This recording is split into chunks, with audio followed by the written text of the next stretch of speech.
En las primeras décadas que siguieron a la finalización de la conquista de las Islas Canarias, la defensa de estas era muy precaria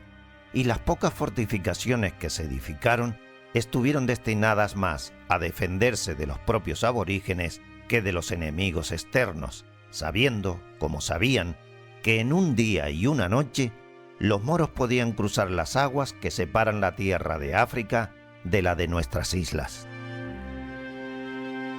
Tampoco las autoridades disponían de dinero para comprar armas, y si bien en 1525 el rey autorizó a los vecinos a portar espada y puñal, esta licencia quedaría regulada por el toque de queda que anunciaba la campana a las 9 de la noche en invierno y a las 10 en verano, cosa que no propiciaba repeler los ataques piratas a los barcos atracados en puerto, cada vez más frecuentes por parte de moros y franceses, con las consiguientes pérdidas de las naves, de las mercancías y de las personas, pues unas pocas naos enemigas podían paralizar el tráfico comercial, aumentando los precios de las cosas que escaseaban y no reponiendo las que se habían consumido ya.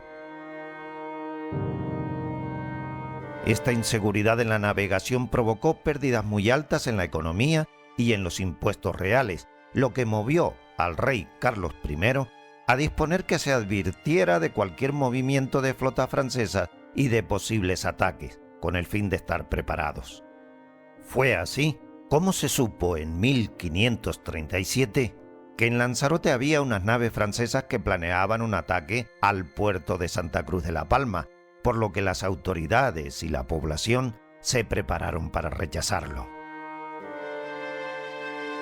La providencia hizo que la armada, compuesta por un galeón y una carabela, al mando del capitán Miguel de Perea, cuya misión era proteger la flota de galeones de las Indias entre la península y Canarias,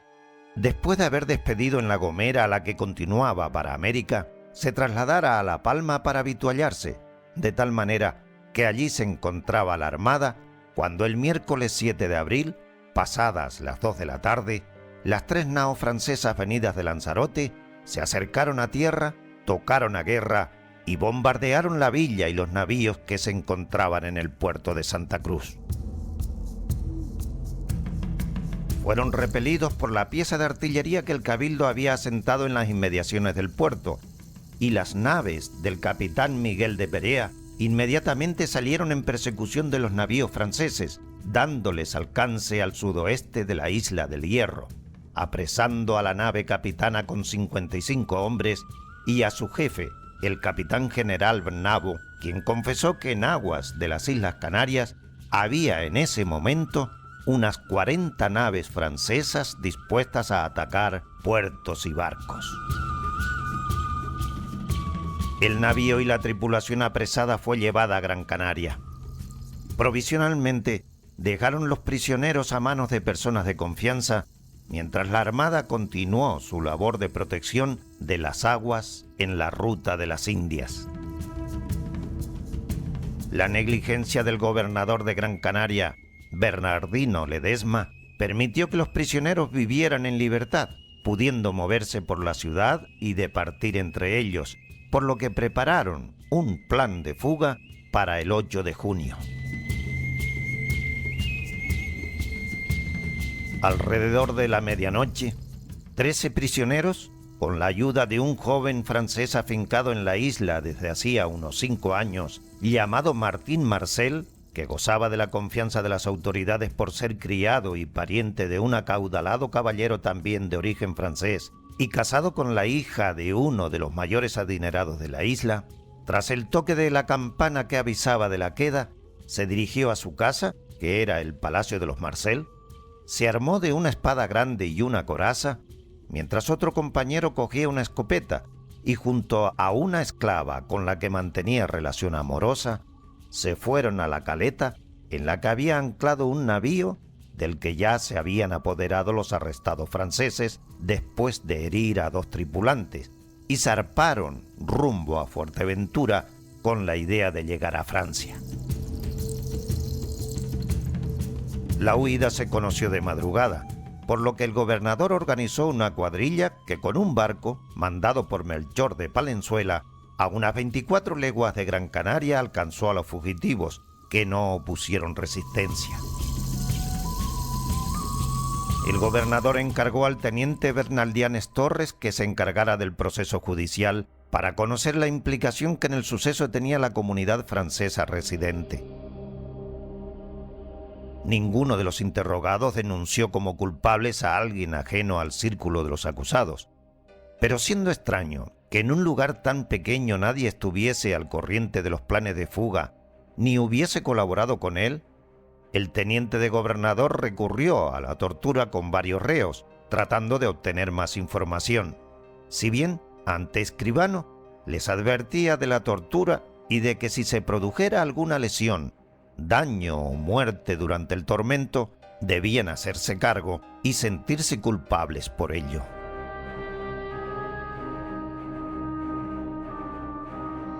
El ensañamiento al que fue sometido Martín Marcel fue especialmente cruel. Con este trato se quiso avisar a toda la sociedad, especialmente a la comunidad extranjera, de que no se permitiría deslealtad alguna, estando, como se estaba, en conflicto con Francia. Martín fue condenado a muerte acusado de alta traición, pues ponía en riesgo la seguridad de la isla, y aunque se excusó con el argumento de ser de Corona, su excusa no fue admitida, ni la apelación de su procurador ante la audiencia por ser extrema la gravedad del delito cometido, ya que asesoró y ayudó a unos franceses en su huida, robó un navío, subió armas a la embarcación para con ellas ofender a los vasallos y naturales de sus majestades y de sus reinos, y especialmente porque se disponía a avisar al rey de Francia y a otros corsarios que por la mar anduviesen, como la armada del rey francés que ya había saqueado y hecho daño y maltratamiento a estas islas, de la escasez de defensa que había en Canarias. La pena de ahorcamiento se ejecutaría colgándolo de una almena de la Torre de las Isletas, como así se hizo. Pero tras permanecer colgado un largo rato sin que muriera, la autoridad dictaminó descolgarlo y encerrarlo en la cárcel, rechazándose nuevamente la apelación que hacía el procurador ante la situación devenida. Se procedió entonces al degüello de Martín Marcel en la Plaza Mayor, con voz del pregonero público, quien dijo así: «Quien tal la hace, que tal la pague». Además, se prohibió, bajo pena de muerte, que el cuerpo de Martín se quitase o se retirase de allí sin permiso del gobernador.